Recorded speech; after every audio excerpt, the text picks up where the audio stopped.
In this video, I'll show you how to manage permission profiles in Docusign using a simple and practical approach that helps keep your account secure and organized. After logging in, head to the admin section, where you'll find permission profiles, which control what different users can access and do. From here, you can create new profiles, edit existing ones, or remove outdated permissions based on your team's needs.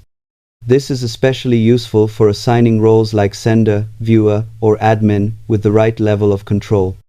While Docusign makes this fairly intuitive, it's important to review permissions carefully to avoid giving unnecessary access. Regular updates are key, as teams change over time. You can also test profiles before applying them widely to prevent workflow issues.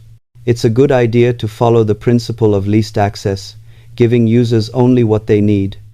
Overall, it's a powerful feature for managing access when used thoughtfully. Subscribe for more honest, practical tech tutorials that help you stay efficient and secure.